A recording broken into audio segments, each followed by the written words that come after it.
Bonsoir à tous et merci de nous choisir ce samedi 3 décembre 2022. Vous êtes dans le monde en 7 et dans le menu de ce nouveau numéro, on parlera du Mondial 2022. 2 équipes africaines sur 5 pour les 8e de finale.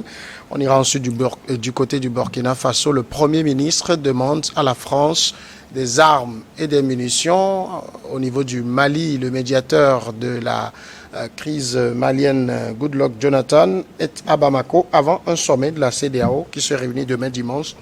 Et puis le Togo, les députés qui corsent la loi sur les abus sexuels sur mineurs. Voilà donc pour le menu de ce samedi autour du plateau. Je reçois Kosigan Akwete, il est le président de l'AJD, l'Association des jeunes pour le développement. Bonsoir Kosigan Akwete.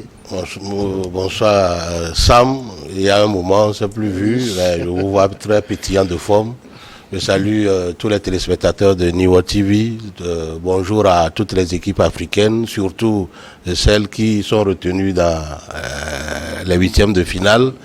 Je salue Tablibo où il y aura la coupe dans le Yotot 1 aujourd'hui, présidé par l'honorable Dissenou, à qui je décerne beaucoup de félicitations pour tout l'effort qu'il consent pour le développement de la préfecture. Il est seul à la tâche.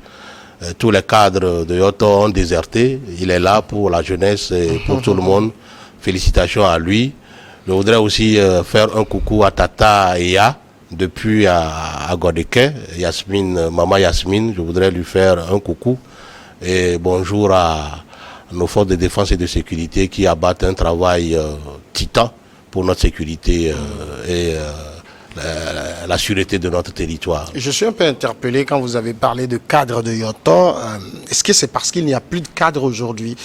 On en a connu des grands noms dans le Yoto, je ne veux pas les nommer ici, mais aujourd'hui, on n'en a plus qui s'intéressent au développement dans le milieu. Il y a une guéguerre, il y a de l'envie, et puis je dirais que le trop de politique a suffisamment divisé les filles et fils de Yoto, de sorte que les cadres ne savent même plus où donner la tête. Parfois même, ils ont peur de s'afficher pour qu'on ne dise pas qu'il a acquaintance avec tel parti politique, de peur de perdre son poste, ou de peur qu'on lui fasse la guerre, ou de peur qu'on dise que ok, c'est lui.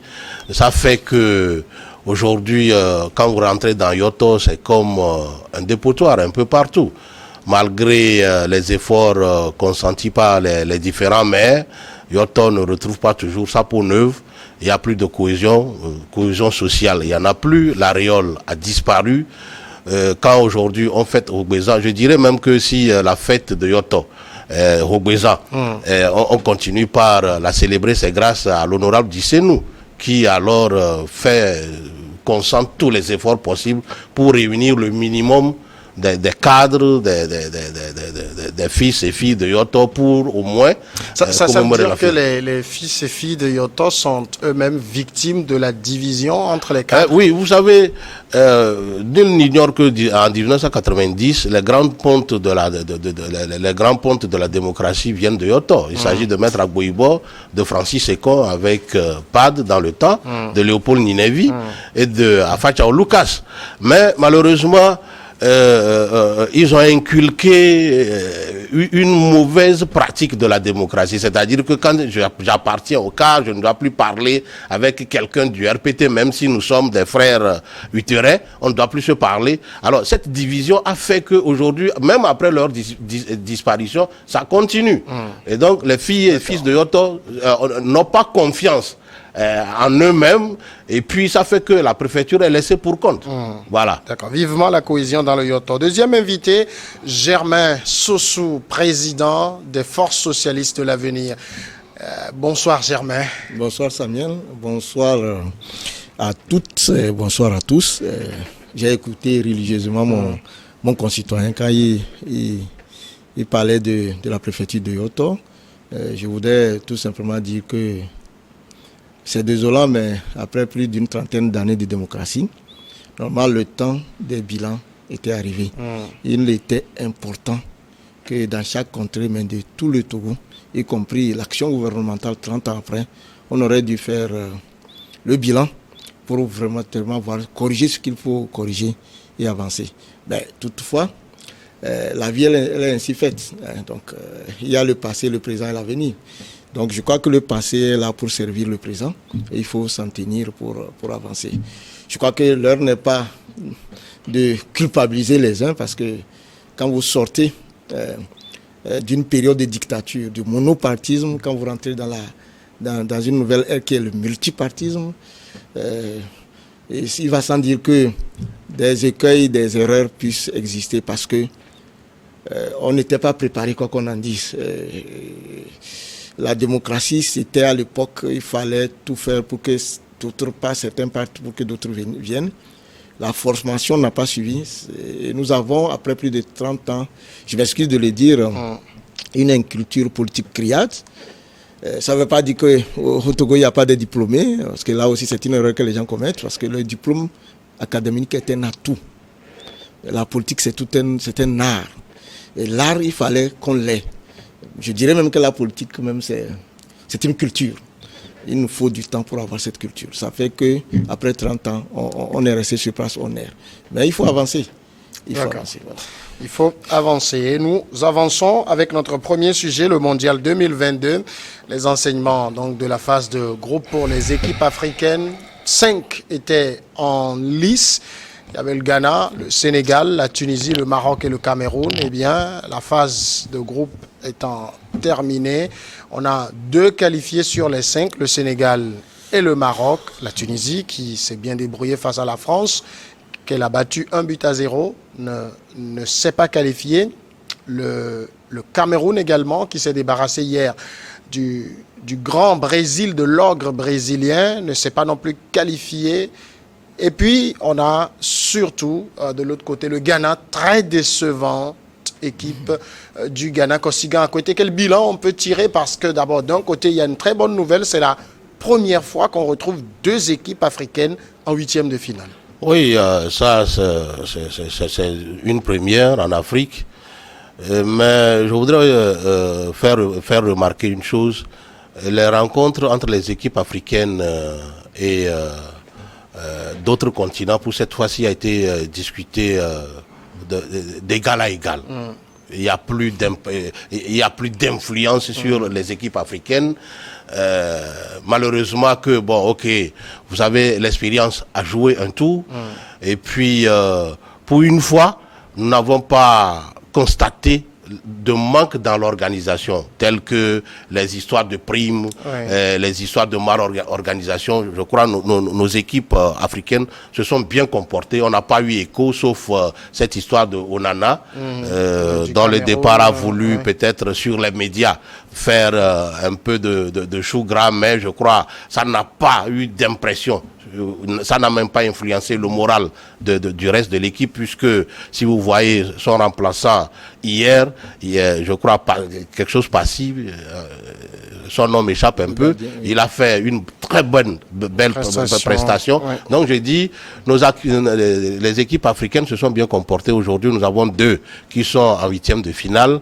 Je parie que la prochaine Coupe du Monde, on aura peut-être les équipes africaines 4 ou 5, puisque ça se chuchote que pour cette fois-ci, on nous réserve 9 places. Si tel est vrai, si ce n'est plus 5 places, si que c'est 9 places, je crois que l'Afrique aura son mot à dire dans la Coupe du Monde, et puis on fera bonne prestation.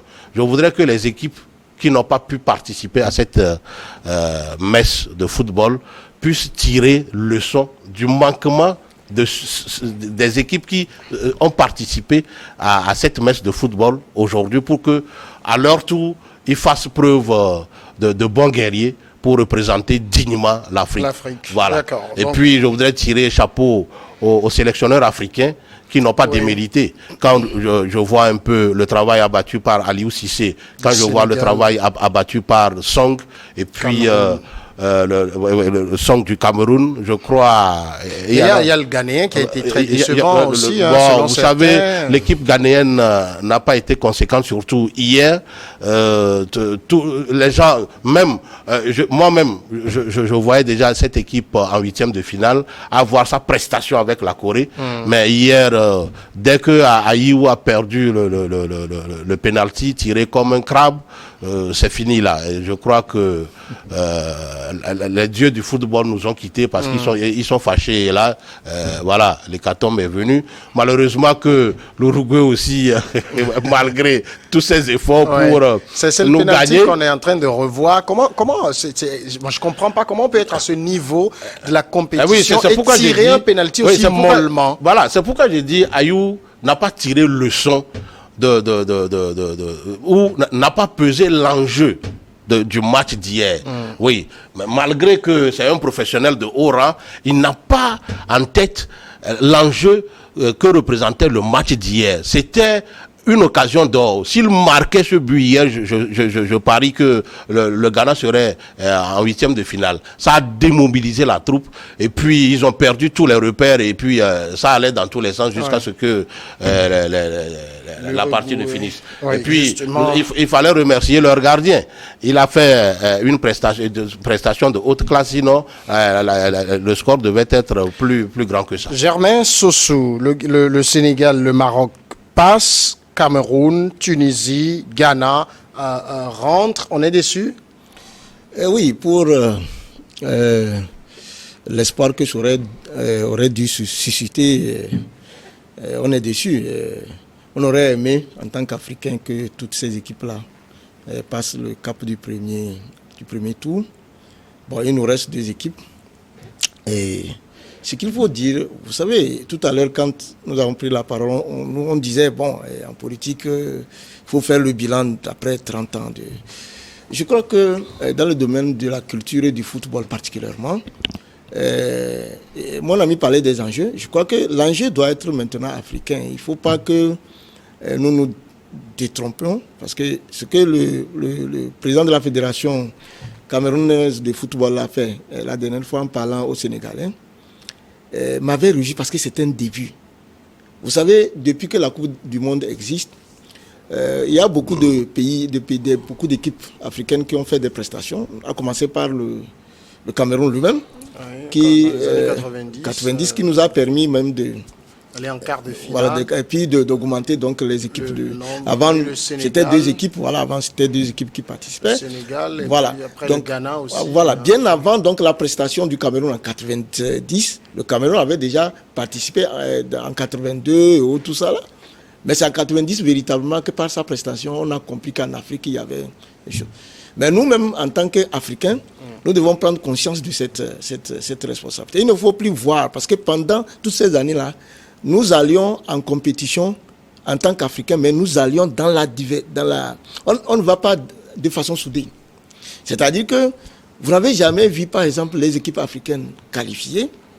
Par exemple, comme nous avions eu 5 équipes africaines, que les chefs d'État se réunissent pour dire, ben voilà nos représentants. Au vu de cela, nous avons les églises, nous avons les mosquées, nous avons également les libations. Vous savez, les autres, c'est vrai, mais ils parlent Europe, ils parlent États-Unis, tout ça là.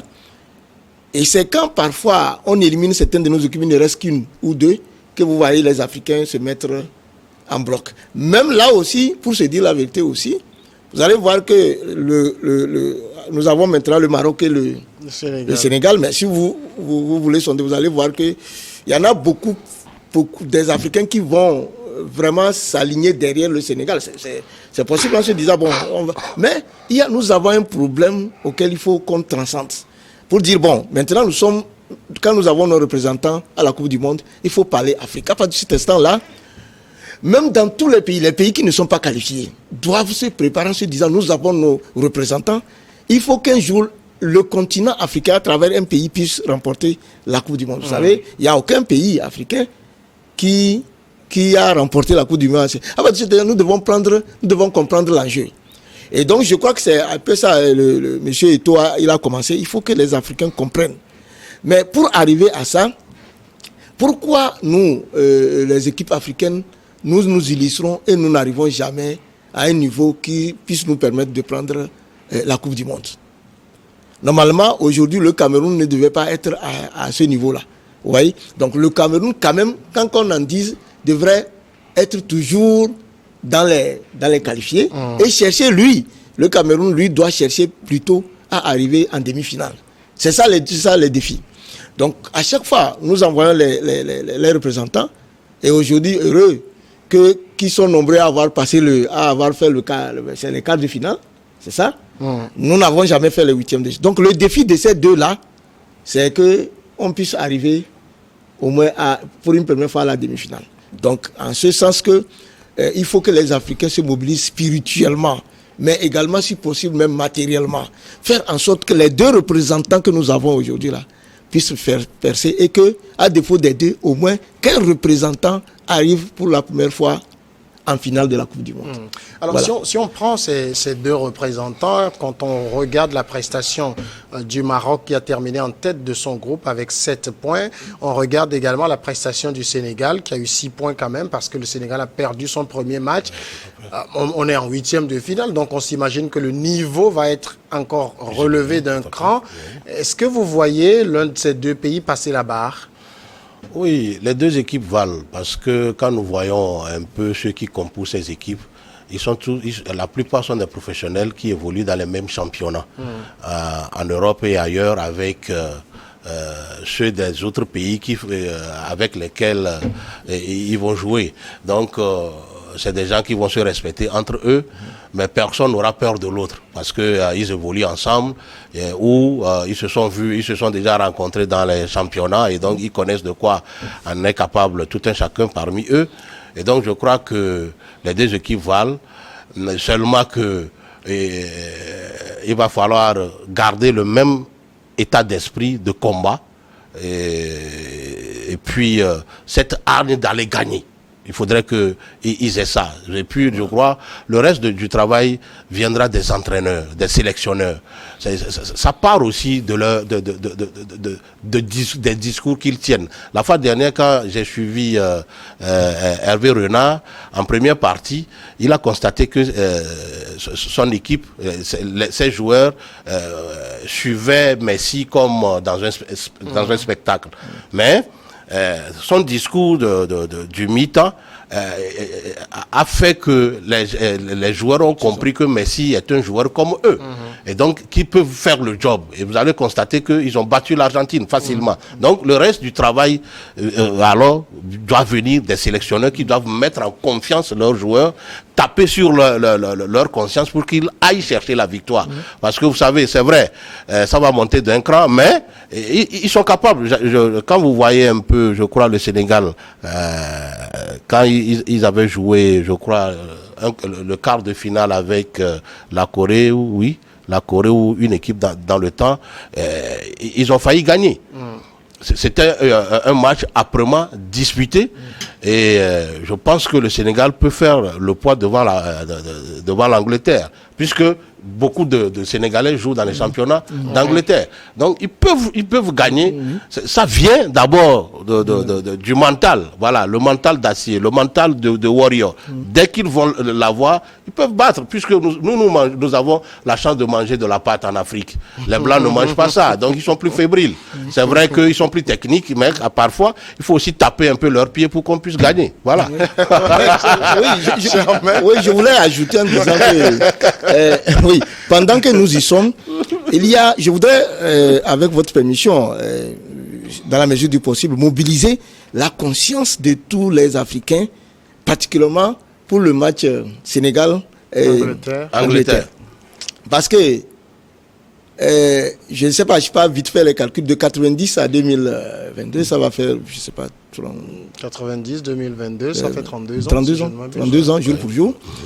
Il y a un fait qui demande à ce qu'aujourd'hui les Africains puissent se mettre ensemble pour prendre la revanche. Vous savez, en 90, la prestation du Cameroun, qui devait arriver normalement en demi-finale, a été stoppée par l'Angleterre. Ceux qui n'ont pas vu le match, qui revoient le match en 90, le Cameroun est sorti avec une désolation. Parce que le Cameroun, ils gagnaient 2-1. on a fait sortir plusieurs joueurs camerounais avec des cartons rouges. Et il y a deux pénaltys voilà, qui ont fait que le Cameroun n'est pas arrivé en demi-finale. Or, si vous voyez la prestation. Donc, aujourd'hui, c'est le Sénégal qui est véritablement une équipe qui... Donc, je demande à tous les Africains de faire en sorte que la revanche soit prise. Et c'est pour cela que je salue le soutien de Eto'o à l'équipe sénégalaise. Parce que le Sénégal battant comment l'appelle-t-on, l'Angleterre, demain, ça va être une fierté. Et si vous voyez ce match anthologique, ce match de l'Angleterre contre le Cameroun en quart de finale, comment le Cameroun a été éliminé, c'était vraiment désolant. Et donc, je souhaite vraiment que les Africains se mobilisent autour de ce match. Mais en ce qui concerne le Maroc, je crois que ça doit être la première fois qu'ils veulent franchir qu'ils ont franchi le cap du huitième de finale. Ils ont besoin de soutien, effectivement. C'est pas seulement le monde, mais tous les Africains, je l'ai déjà dit. Et donc, les matchs des quarts de finale, là, il va falloir vraiment que nous nous mobilisons et que, historiquement, et que les gens ne regardent que le continent africain. Parce que si jamais ils repartaient, ils ont été battus en quart de finale, franchement, nous n'avons fait aucune percée. Parce que depuis que la Coupe d'Afrique et la Coupe du Monde est organisée, aucun pays africain n'a passé le cap des quarts de finale. Et donc, notre défi, c'est passer le cap des demi-finales. Et donc, les deux équipes qui nous représentent doivent véritablement gagner. Et ça, même s'ils gagnent, nous souhaitons qu'ils gagnent, ce n'est pas encore ça notre défi. Le défi du continent africain, c'est qu'une équipe arrive en demi-finale. Voilà. D'accord. Et puis, ce serait chose faite parce que, au moins, les nôtres ont cette chance d'évoluer dans leur pays. En Angleterre, vous voyez, quand vous prenez toutes les équipes d'Angleterre, il y a beaucoup de Sénégalais qui jouent là-bas. Or, les Anglais... Je ne vois pas quel professionnel anglais évolue dans le championnat sénégalais. Ils ne peuvent pas. Le soleil va les briser. Donc, moi, j'ai dit, prions que Dieu soit de notre côté. Pour cette fois-ci, je crois que nous allons surprendre le monde et positivement. On l'espère. Voilà. On continue maintenant avec le Burkina Faso. Les attaques djihadistes, notamment dans le nord et dans l'est du pays, ont obligé plus de 2 millions de personnes à fuir. Le Premier ministre burkinabé, Apollinaire Guilhem de Tembela, a demandé à la France des armes et des munitions pour les supplétifs de l'armée qui l'aident dans sa lutte contre les djihadistes. C'est selon un article de son service de communication lors d'une rencontre mardi avec Luc Alad, l'ambassadeur de France au Burkina Faso. Le Premier ministre a souligné que les efforts des partenaires doivent se focaliser sur les aspirations profonde du peuple burkinabé, un peuple engagé à se défendre pour la liberté contre la barbarie et le terrorisme. C'est en cela que se justifie le lancement de l'opération de recrutement de plus de 50 000 volontaires. Et il ajoute, la France pourrait aider cette résistance populaire en fournissant des armes et des munitions et en prenant également en compte la prise en charge financière des braves combattants. Vous comprenez ces mots d'un Premier ministre sankariste de surcroît? Bon, vous savez que... Ou simplement la réelle politique. Bon, la rattraper. C'est un peu... Nous ne sommes pas dans les secrets de Dieu, mais nous cherchons à comprendre. Vous savez que les relations entre le continent africain et la France sont des relations séculaires, rythmées, surtout ces derniers temps avec tous les changements qui s'opèrent sur le continent africain, avec en point de ligne la question du djihadisme. Vous savez que avant même que le Mali, je dirais même la Guinée, le Burkina Faso ne daigne prendre des mesures pour se prendre en charge, la France était au devant de la scène avec toutes les opérations que vous avez connues, y compris l'opération Barkhane. Là aussi, malheureusement, moi je ne sais pas pourquoi l'Union africaine ne demande pas un bilan de toutes ces organisations, parce que quand on demande de faire un bilan, tout le monde sait que le BABA, quand on vous demande de faire le bilan, vous avez un bilan moral, mais vous avez également un bilan financier que vous faites. Donc si aujourd'hui, il y a un certain nombre d'États qui, déçus, décident de tenter de prendre leur destin en main, ce n'est pas parce que ils ont souhaité être eux-mêmes au devant de la scène qu'on ne pourra pas les aider. Je dirais même mieux que avant que ces opérations ne soient lancées, des États ont cotisé. Les États de la sous-région, ce qu'on appelle le G5 Sahel. Tout le monde, tous ces États-là ont cotisé. Mais il y a eu des sous aussi venus de l'Union européenne elle-même, des États-Unis et tout ça là. Ça aurait été bien qu'à partir du moment où les gens souhaitent qu'un bilan soit fait, qu'on voit au point de vue financier des contributions des uns et des autres, qu'il en reste quelque chose. Vous voyez? Donc, maintenant que le Premier ministre demande à la France, à la France, c'est ça, bon, puisque c'est à la France, oui, des armes et des munitions, je crois que c'est de la réelle politique. Parce que vous savez que la France n'apprécie guère que de ce combat-là, les Africains puissent se tourner, quand bien même ils en ont le droit. Vous savez qu'il y a une polémique autour de ça, où que les pays africains veulent se tourner vers d'autres partenaires. Voilà. Donc, je crois que c'est de la réponse. En leur demandant le soutien, ils doivent normalement accompagner. Parce que si Samien, je suis dans une situation, je vous demande de m'aider, mais vous n'avez pas pu m'aider. Mais la logique voudrait que je me tourne vers mon ami d'à côté. Donc je crois qu'ils sont dans une réelle politique en leur demandant. Mais ce dont moi je doute, c'est que, bon voilà, je crois que j'ai entendu un ami qui me disait que à la requête du Burkina Faso, la France aurait demandé à ce qu'il y ait une demande solennelle. Je vous cite ce que dit l'ambassadeur. Il dit que la demande est sur la table. Il dit, mais la question qui se pose pour nous, c'est si vous avez besoin d'aide dans la lutte contre le terrorisme, pourquoi ne faites-vous pas appel aux forces spéciales françaises qui sont basées à Camboissin, c'est près de Ouagadougou, et qui sont disponibles pour intervenir. La seule condition de l'intervention, c'est que vous nous sollicitiez. Mais voilà, vous voyez, à quoi joue la France? Voilà, c'est-à-dire que vous avez un gouvernement burkinabé à la tête duquel il y a un président de la République, même s'il est de la transition. Vous avez un premier ministre qui fait office du chef du gouvernement, qui dit, voilà les problèmes, j'ai besoin que vous m'aidiez. Mais vous dites qu'il faut qu'il fasse... Bon, je ne comprends pas. Alors qu'avec la France, officiellement, les accords ne sont pas coupés entre la France et le Burkina Faso. Donc c'est pour cela que je dis que l'actuel Premier ministre, je l'avais déjà dit ici sur votre plateau, que c'est un novice au niveau des affaires, mais c'est quelqu'un qui connaissait, qui s'intéressait à l'actualité du continent africain et qui a beaucoup aussi appris. Et donc, il sait très bien que s'il se tournait tout à l'heure vers quelqu'un, il aura tous les problèmes. Donc, il va demander. Donc, quand la France dit faites une demande officielle, moi je ne comprends pas. Parce qu'à partir du moment où vous avez des accords avec un État, lorsque le représentant de cet État vous dit j'ai besoin, c'est tout. C'est comme entre-temps au Togo, il y avait des problèmes pendant la transition. Quand le Premier ministre Kofi Go quand nous avons fouillé, avait sollicité à ce que la France vienne. Ça a été normalement automatique. Sauf qu'il y a une réelle politique où la France est venue se positionner, je crois, au Bénin, d'après les recherches que j'ai eu à faire. Ils sont venus se positionner parce que on va mettre une parenthèse. Donc, il y a des accords entre les États. Donc maintenant, la France sait que le Burkina est en proie au djihadisme. Ça, c'est un fait. Ils savent que le Burkina a sollicité les patriotes burkinabés, c'est-à-dire des jeunes, pour s'enrôler. Ils se sont enrôlés jusqu'à hauteur de 50 000 personnes. Plus de 50 000 personnes se sont portés volontaires pour aider leur continent. Maintenant, on vous demande parce que nous, en Afrique, on n'a pas des usines de fabrication d'armes, encore moins de munitions. C'est vrai qu'on parle parfois de l'Afrique du Sud, mais on n'a pas comme approvision. Et tout ce qui nous vient aussi sur le continent africain, si ça ne vient pas de la France, ça vient des pays, ça c'est les États-Unis, ça c'est la Russie. Ce sont les armes là que nous utilisons. Donc à partir du moment où nous avons, et vous savez que les armes sont fabriquées et avec les munitions, si nous avons le matériel français, parfois, quand vous demandez des munitions venues, ça ne s'adapte pas. Donc, quoi de plus normal de demander? Maintenant, si la France ne vient pas au secours, donc le gouvernement burkinabé pourra jeter tout ce qu'ils ont comme arsenal, y compris les armes, tout ça là, et se tourner vers un autre État qui va maintenant leur fournir. Le Premier ministre burkinabé l'a dit, les Burkinabés cherchent une bouée de sauvetage pour leur pays. Et si cette bouée de sauvetage doit provenir d'un autre pays, d'un pays autre que la France, pourquoi pas?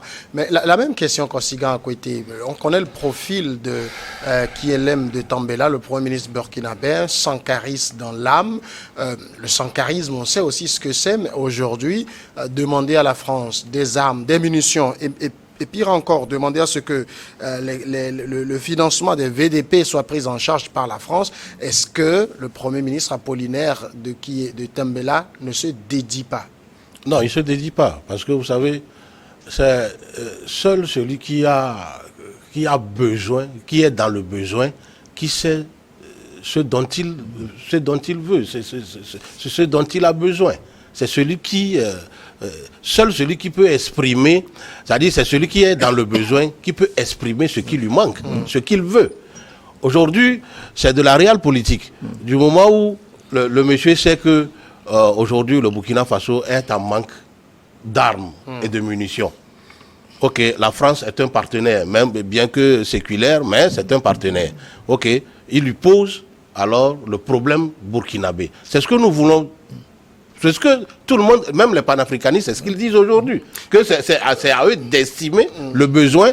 Mais quand on dit qu'il demande à la France. Il demande, ça veut dire que le Burkina n'a pas les moyens d'acheter des armes et des munitions ailleurs. Vous savez, nous parlons ici d'un gouvernement de transition. Et puis, le Burkina Faso est dans la guerre et a perdu peut-être 40% de son territoire. Ça voudrait dire que quelque part, les caisses du gouvernement ne peuvent pas supporter aujourd'hui peut-être l'achat de toutes ces armes. Alors, la France étant un partenaire stratégique, alors le Burkina est en droit de lui demander « Donnez-moi de l'arme et des munitions ». Ça voudrait dire qu'il voudrait mettre d'abord les Burkinabés au front, et pas la France. Il ne sollicite pas les soldats français. Mais c'est ce que l'ambassadeur lui demande de faire. Nous avons une base. Non, pour cette fois-ci. Oui, pour cette fois-ci. Il vous suffit juste de demander, de solliciter notre intervention, parce que vous rappelez les propos d'Emmanuel Macron qui disait que maintenant notre engagement doit être demandé. Donc si vous demandez, nous allons intervenir. Ça veut dire vous nous demandez des armes, mais nous avons des hommes que nous pouvons déployer. Voilà.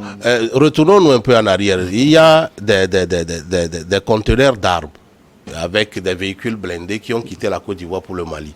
Vous allez constater qu'arrivé au Burkina Faso, ce convoi a eu tous les problèmes de ce monde pour avancer. Même au Niger. Même au Niger. Alors, donc ça voudrait dire déjà que l'ambassadeur français même sait qu'il y a ce ressentiment anti-français qui a gagné le terrain au Burkina Faso. Maintenant, le Burkina Faso veut aller au front avec les Burkinabés, mais malheureusement, il manque d'armes, de munitions et de l'argent. C'est de bon ton qu'on demande à un partenaire stratégique comme la France, qui a d'ailleurs organisé tout ce que nous vivons aujourd'hui. Si nous allons à la source, si nous questionnons l'histoire, nous savons que c'est Sarkozy qui a organisé tout ça, tout seul, et appuyé par nos chefs d'État. Seul ATT, dans le temps, a eu le courage d'aller chez Sarkozy pour lui dire « Ah, écoutez, ce que tu veux faire là, vous allez créer des problèmes à toute la sous-région. » Mais à part lui, qui de nos chefs d'État... On l'a dégommé à 2 mois avant. Maintenant, à part lui, qui de nos chefs d'État a eu le courage d'aller dire non à Sarkozy dans le temps? Et puis, vous êtes d'accord avec moi que quand on a voté même la résolution qui a permis à ce que cette guerre soit faite à Sarkozy et que la Libye soit mise en lambeaux aujourd'hui, même les pays africains ont voté. Oui. Ont voté pour cette résolution. Je me souviens du Nigeria.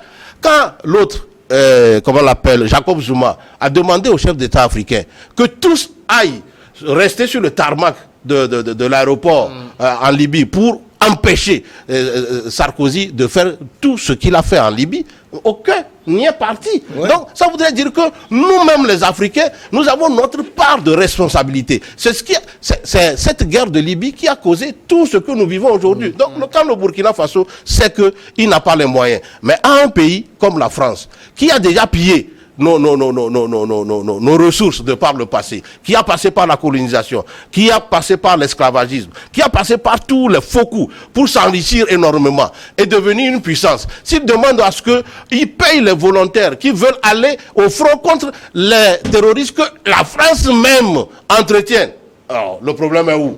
S'il y a lieu, qu'on leur donne les sous. Alors, Germain, il y a le même Premier ministre disait au cours d'une sortie il y a quelques jours que certains de nos partenaires ne sont pas sincères avec nous. Et tout de suite, on a pensé que les gens ont eu un regard vers la France. Aujourd'hui, il demande il n'a pas cité la France, bien évidemment, mais c'est vers la France qu'il se tourne. C'est pour ça que je parle de se dédire.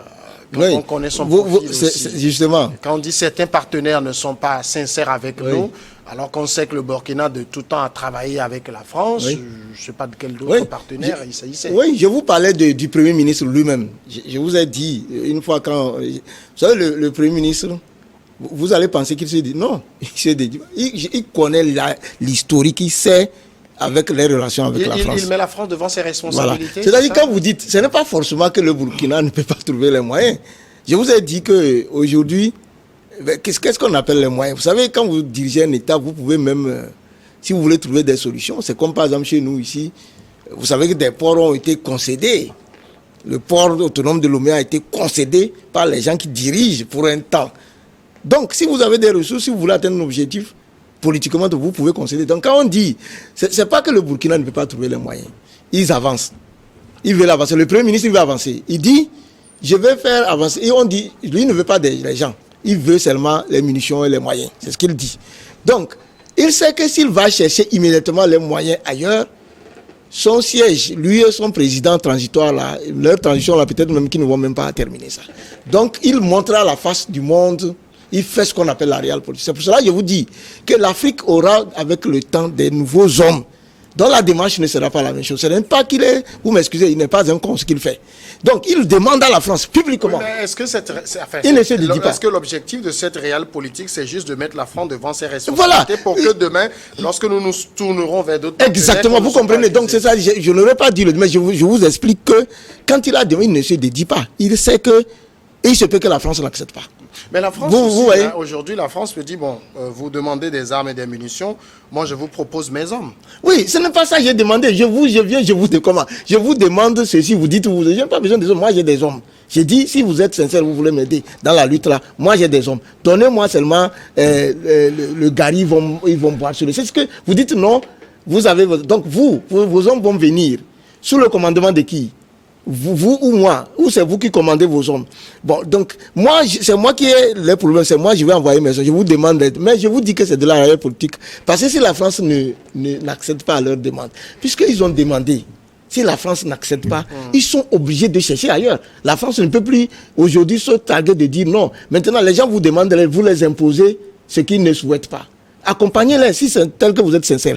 Donc voilà, je crois que c'est ce qu'il est. Donc il ne se dédie pas, il fait de la politique, il veut avancer, il pose les pions en disant je vais avancer, on est d'accord, j'ai dit vous avez des problèmes. En tant que Premier ministre, vous pensez qu'un Premier ministre peut prendre cette résolution, surtout qu'il est civil, alors qu'il a la tête de l'État, un militaire qui discute avec des officiers avant que lui ne parle.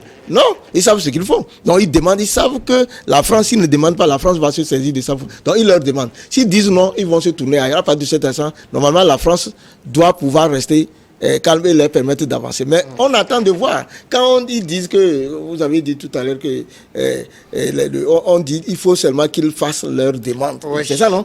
Il faut seulement condition, c'est que vous nous sollicitiez. Vous nous sollicitez. Alors que vous, la France sait exactement la situation dans laquelle nous sommes, avec l'opinion burkinabé qui n'est pas favorable, vous venez de l'autre qui n'est pas favorable. Donc le Premier ministre ne peut pas faire fi de ça. D'accord. Voilà. En même temps, est-ce que l'ambassadeur de France au Burkina Faso n'est pas en train de faire du chantage là? Oui, c'est du pur chantage. Et puis moi j'appelle ça peut-être de la lâcheté. De la lâcheté dans la mesure où vous connaissez le problème dans lequel vit le Burkina. Oui. Et le Burkina estime ses besoins. Vous n'allez pas lui répondre sur ce ton. Ce sont ces genres de tons que ne veulent plus les jeunes Africains. Il faudrait que la France comprenne une chose. Les gens ne se sont pas levés un seul jour pour dire que la France n'est plus bonne. C'est de par ses pratiques. Si vous savez que quelqu'un souffre d'une maladie et que vous avez les médicaments pour cette maladie-là, même volontairement, vous pouvez même lui en donner. Et c'est ce que fait la Russie aujourd'hui. Quoi que la France dise aujourd'hui, la France... En même temps, la Russie aussi déploie, enfin, pas la Russie officielle, mais la Russie officieuse déploie des hommes qu'on appelle... Je ne refuse pas, mais la Russie... Par contre, la Russie n'attend pas qu'on lui demande. La Russie propose. Voilà, moi j'ai ça. Si ça peut vous aider, prenez. C'est à nous d'estimer nos besoins. Ce n'est pas aux soldats français de venir tirer, de venir faire... Est-ce qu'ils connaissent le terrain? Non. Le terrain commande l'action militaire. Et ceux qui connaissent aujourd'hui le Burkina Faso, ce sont les Burkinabés. Oui, alors, aussi, vous savez que le président français a demandé entre-temps à ses diplomates d'être un peu plus offensifs aussi. Oui. Et c'est une manière pour la France aussi de dire, par exemple, on a vu au Burkina Faso des manifestations anti-politique française, de dire, bon, aujourd'hui, c'est vous qui nous demandez d'être là. Donc, si vous nous demandez, on est là pour vous. Oui, mais sauf que pour cette fois-ci, on ne veut plus de l'armée française, mais on veut des armes et des munitions. Qui aient de l'argent pour venir soutenir. Là, c'est différent. Là, c'est différent parce que nous tous, nous connaissons que si on demande aujourd'hui à l'armée française de venir être au front à la place des Burkinabés, la guerre là va s'enliser. Il n'y aura pas de résultat et les coups d'État vont continuer au Burkina Faso. Maintenant, les Burkinabés sont prêts à aller au front contre les terroristes qu'eux-mêmes ils ont envoyés. Maintenant, si vous savez, qu'ils vous souviennent, l'OTAN et la France ont même jeté des armes dans le désert pour que les gens l'utilisent pour combattre Kadhafi dans le temps. Voilà. S'ils ont pu le faire, pourquoi pas cette fois-ci alors donner des armes et des munitions? Ils ont largué des tonnes d'armes qui reposent aujourd'hui dans la main de ces terroristes-là. Alors, ils peuvent le donner. J'ai une question quand même un peu, je dis un peu bizarre. C'est impossible pour les pays africains de fabriquer des armes? Non, c'est pas que c'est impossible. Vous savez, nous sommes en train d'y arriver progressivement. Parce qu'à partir du moment où... Il a donné l'exemple ici en disant que beaucoup de choses sont passées, les chefs d'État n'ont pas réagi. La question de savoir, est-ce qu'ils sont véritablement contents de ce qui s'est passé en Libye? Oui. Je ne suis pas... Non. Est-ce qu'ils sont vraiment contents? Est-ce qu'ils sont vraiment contents qu'on ait dégagé un Africain comme on l'a fait? Oui. Quelle est eux-mêmes leur sécurité? Je ne suis pas sûr, mais je vous dis qu'ils sont contraints. Non, vous pas du tout contraints. Non, les chefs d'État que nous avons, c'est-à-dire devant... C'est ça. Gbagbo a refusé. Vous avez vu ce qui s'est passé. Quand Gbagbo a dit « je ne suis pas le sous-préfet », de la France, vous avez vu ce qui s'est passé. Donc, eux aussi, ils regardent ce qui s'est passé. Mais je suis d'accord avec toi qu'ils auraient dû être courageux, patriotes. Voilà, quelle que soit la mort, c'est ça. C'est pour cela qu'il nous faut des nouveaux hommes en Afrique. Je suis parfaitement d'accord. Et quand on répond à sa question, est-ce que les Africains, parce que tout ce qui fait notre faiblesse, nous devons prendre les dispositions pour également concourir avec les autres. Il faut plus que, par exemple, quand le Burkina dit « je veux que mes fils aillent combattre », c'est de la dignité, même s'ils n'ont pas de l'expérience. S'il meurt, il meurt dignement. Voilà. Vous comprenez? Mais il dit, j'ai besoin des armes et des munitions et de l'argent. Si vous dites non, vous ne les donnez pas. Ils vont chercher pour le moment à se tourner vers ailleurs. Mais si demain le Burkina ou le Togo ou le Mali dit, bon, nous allons avoir une industrie d'armement dans notre pays, c'est leur droit. Pourquoi les autres vont avoir des moyens pour se défendre quand ils ont des problèmes? Pourquoi nous on n'en aurait pas quand nous on a des pour nous défendre? Je vous arrête juste le temps de marquer la pause pour le journal et nous serons de retour pour continuer.